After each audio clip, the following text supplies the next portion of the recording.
In today's beginner-friendly tutorial, we'll go from simple floral doodles to a fully realized pattern with this 20-minute calming art practice. Welcome back, friends. My name is Shayda Campbell, and around here we make art and it's fun, not scary. And today is the perfect embodiment of that sentiment. We're going to do a sweet pattern. This is such a simple project with a great payoff. It's a nice sketchbook piece for when you don't know what to draw, and it looks great on a greeting card. The first thing you do is just mark a rectangle or square where your pattern will sit. And then we want to decide on color and form.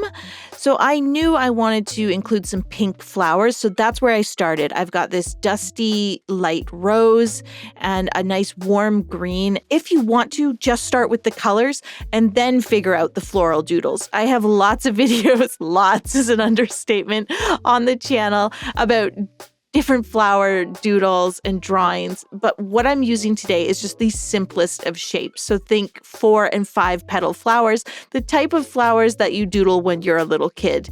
And I've just made the pink ones small, and then I made the purpley blue ones a little bit bigger. So very basic. I'm going to do a berry. A berry is a great way to fill space because sometimes you can do 3, other times you can do 5. And what you want to think about here is just a color palette that speaks to you. So pick some colors you like, or if this is a card for a friend, use their favorite colors. And then use some shapes that vary in size. So a tiny flower, a larger flower. It's that simple. So my pattern is now planned. I have a color palette of pink, red, and blue, and a large flower, a small flower, and a berry, and then maybe a rose. And then I come down here, not sure about the rose, and we're going to start filling in the pencil square that we first sketched.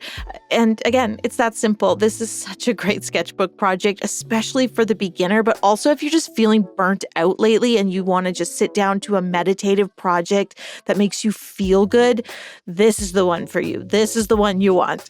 All we have to do is fill in the space now, and we already know what our flowers look like. We know our colors. So it just becomes this really relaxed, chill method or practice.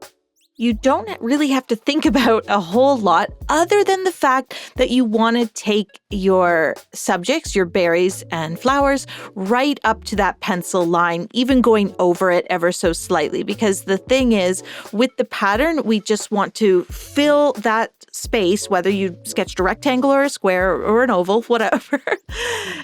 We just want to fill the space in its entirety so that we create kind of this block of color and flowers. We create a block of pattern. So you can see me working from the corner out, and I started by doing all 3 shapes. As I said, I'm not sure about the rose, so I'm going to start with the 2 flowers and the berry, and then I'll decide later on. But yeah, I'm just filling in, working out from that one corner and kind of going back and forth between the 3 shapes so that I get a nice mix of all of them.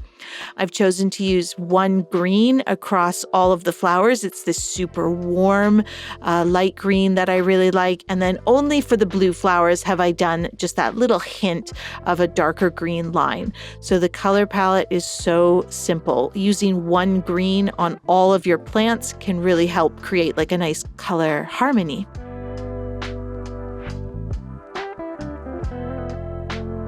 As the area gets filled in, and we only have a few little spots left, I decided I do not want to do that rose, but I instead want to incorporate a little bit of a beigey brown, and I'm just going to do a leaf shape. A leaf will be much easier, an easier subject to use to fill space because I can do kind of a long one, a little tiny one. The rose being so round, it's a little bit difficult. So there I've filled in the gaps. I like the brown, the addition of that beigey brown to my color palette. And then I'm basically just looking for like any little space that needs a bit of filling. We're going to erase that initial pencil line, and there is our pattern all done. This took me about 20 minutes. It was really chill. If you need a greeting card last minute, it's the perfect thing. But I really think it's a nice way to just sit down at your sketchbook for half an hour with a cup of tea and do something good and creative for you. Thanks for being here, friends. Hit that subscribe button, and don't forget, I have a new book book out this fall. My first book, Whimsical Watercolor Doodles, will be available in the autumn of 2026. And right now you can pre-order. Pre-orders are really important to the author's success. So if you love my teaching style, please consider ordering your copy today.